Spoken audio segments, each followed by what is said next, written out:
Hi friends, ഇന്ന് നമ്മൾ ചെറിയൊരു വീഡിയോ, അതായത് നമ്മുടെ കുട്ടികളെ കൂട്ടിക്കൊണ്ടുവരാൻ പോകുന്ന വീഡിയോ ആണ് എടുക്കുന്നത്. അപ്പോൾ ഇങ്ങനെ പോകാൻ നേരത്തെ അപ്പോൾ വിചാരിച്ചു എന്തുകൊണ്ട് നമുക്കൊരു വീഡിയോ എടുത്താലോ. അങ്ങനെ ഞാൻ ചുമ്മാ ഇങ്ങനെ ഫോൺ പിടിച്ചുകൊണ്ട് ഇങ്ങനെ നോക്കി നടന്നുകൊണ്ടേ ഇരിക്കുകയാണ്. കുറച്ച് ദൂരം നടക്കാണ്ട് അതാ അടുത്തെത്തി കഴിഞ്ഞപ്പോൾ ഒരു വീടിൻ്റെ മുകളിലായിട്ട് മയിൽ പീലി വിടർത്തി നിൽക്കുന്നു. എന്ത് രസമല്ലേ കാണാൻ. ഞാൻ ആദ്യമായിട്ടാണ് കാണുന്നത്. സൂപ്പറായിട്ടുണ്ടല്ലേ, അടിപൊളിയായിട്ട് പീലി വിടർത്തി നിൽക്കായിരുന്നു. അപ്പോൾ പാലക്കാട് വന്നതിന് ശേഷം ആദ്യമായിട്ടാണ് ഞാൻ മയിൽ പീലി വിടർത്തി നിൽക്കുന്നത് കാണുന്നത് കേട്ടോ. അങ്ങനെ നടന്ന് നമ്മളിങ്ങനെ എത്തിക്കഴിഞ്ഞപ്പോഴത്തേക്കും നമ്മുടെ അമ്പലത്തിൻ്റെ അടുത്ത് എത്താറാവും. അമ്പലം എന്ന് പറഞ്ഞാൽ നമ്മുടെ പാലക്കാടിൽ തന്നെ ഫേമസ് ആയ പഴയകാവ് മീൻകുളത്തി അമ്പലമാണ്. അപ്പോൾ ഈ അമ്പലം മിക്ക ആൾക്കാർക്കും അറിയാം. ഇവിടെ കൂടുതലും വരുന്നത് തമിഴ് ഭക്തരാണ്. മലയാളികളെക്കാളും കൂടുതൽ വരുന്നത് തമിഴ് ഭക്തരാണ്. അവിടെ നിന്നൊക്കെയാണ് കൂടുതലും ഭക്തർ വരുന്നത്. നമ്മുടെ മധുര മീനാക്ഷി, മധുരയിൽ നിന്ന് വന്ന ദേവി ഇവിടെ വന്ന് ഇരുന്നതാണ്. അതിന് ശേഷമാണ് നമുക്കിവിടെ മധുര മീനാക്ഷിയാണ് ഇവിടെ പ്രതിഷ്ഠ വന്നിരിക്കുന്നത്. അപ്പോൾ അങ്ങനെ അമ്പലത്തിൻ്റെ സൈഡിൽ കൂടെ ഇങ്ങനെ നടന്ന് പോവാണ്. കുറച്ച് ദൂരമുള്ളൂ, പെട്ടെന്ന് എത്തും നമ്മുടെ സ്കൂളിലോട്ട്. അങ്ങനെ നടന്ന് പോയിട്ട് ഇതാണ് അമ്പലത്തിൻ്റെ ഫ്രണ്ട്.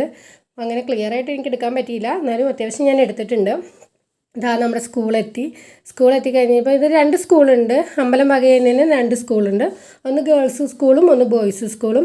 ഗേൾസ് സ്കൂളിലാണെങ്കിലും LKG തൊട്ട് 4 വരെയുണ്ട്. ബോയ്സ് സ്കൂളിലും LKG തൊട്ട് 4 വരെയുണ്ട്. അപ്പോൾ ഇവിടെയാണ് നമ്മുടെ മക്കൾ പഠിക്കുന്നത്. അപ്പോൾ അതാ ഇങ്ങനെ നടന്ന് ഞാൻ ചെന്ന് സ്കൂളിൻ്റെ മുന്നിൽ എത്തിയപ്പോഴത്തേക്കും ഒരാൾ ഫ്രണ്ടിൽ തന്നെ നിൽക്കുന്നു. എന്തോ വെള്ളക്കുപ്പിയായിട്ട് നിൽക്കുമായിരുന്നു. അപ്പോൾ അവൻ്റെ കുറച്ച് ഫ്രണ്ട്സ് കൂട്ടുകാരൊക്കെ പോയി കഴിഞ്ഞു, സ്കൂൾ വിട്ടായിരുന്നു. പിള്ളേരൊക്കെ പോയി തുടങ്ങിയിട്ടുണ്ടായിരുന്നു. പിന്നെ ടീച്ചറായിട്ട് അങ്ങനെ നിന്ന് വർത്താനം പറഞ്ഞു. അപ്പോഴത്തേക്കും നമ്മുടെ സായിക്കൂട്ടം വന്നു, കിരിക്കൂട്ടം വന്നു. അപ്പോൾ 3 പേരെയും സ്കൂളിലായാലും സായി എന്നാണ് വിളിക്കുന്നത്. 3 പേരുടെ പേര് സായി വെച്ചിട്ടാണ് തുടങ്ങുന്നത്. മൂത്തവൻ്റെ പേര് സായി കല്യാണെന്നും, രണ്ടാമത്തെ പേര് സായി കിരണെന്നും, മൂന്നാമത്തെ പേര് സായി ഹൃദിക്കും എന്നാണ്. അപ്പോൾ 3 പേരും സായി എന്നാണ് സ്കൂളിൽ വിളിക്കുന്നത്. പേര് വെച്ച് വിളിക്കില്ല. ഭൂരിഭാഗവും സായി എന്ന് വിളിക്കുന്നത്. അപ്പോൾ ആ 2 പേരും കൂടി റോഡിൻ്റെ നടുക്കേ കൂടി ഇങ്ങനെ നടക്കുമ്പോഴത്തേനും പെട്ടെന്ന് വേണ്ടി വന്നു. അയ്യോ എന്ന് പറഞ്ഞുകൊണ്ട് 2 കൂടി ഇപ്പുറത്തേക്ക് കിടന്നു. അങ്ങനെ നടന്ന് പോകുമ്പോഴത്തേക്കും അമ്പലത്തിൻ്റെ ഫ്രണ്ട് ഞാൻ ഒന്നും കൂടി കാണിച്ചു തരാം. ക്ലിയർ ആയിട്ടില്ല, എന്നാലും ജസ്റ്റ് ഒന്ന് എടുക്കാനായിട്ട് പറ്റും. പെട്ടെന്ന് തന്നെ മഴയും വരുന്നുണ്ടായിരുന്നു, അതുകൊണ്ട് വേഗം തന്നെ നല്ല മഴക്കാറുണ്ടല്ലേ.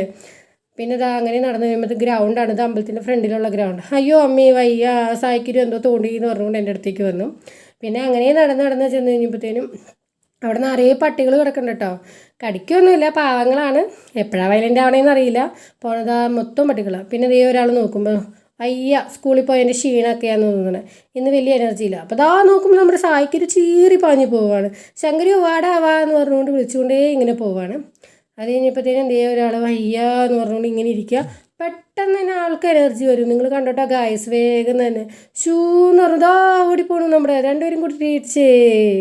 അത് കഴിഞ്ഞ് അങ്ങനെ നടന്നുകൊണ്ട് വാടാ ഓടാന്ന് പറഞ്ഞുകൊണ്ട് 2 കൂടി ജൂ എന്ന് പറഞ്ഞുകൊണ്ട് ഓടിപ്പോവാണ്. പോയി അവിടെ നിന്ന് കഴിഞ്ഞപ്പോഴത്തേനും ഞാൻ വീഡിയോ എടുക്കണുണ്ട്. കഴിഞ്ഞപ്പോഴത്തേക്കും വീണ്ടും എൻ്റെ അടുത്ത് വന്ന് നിന്നു.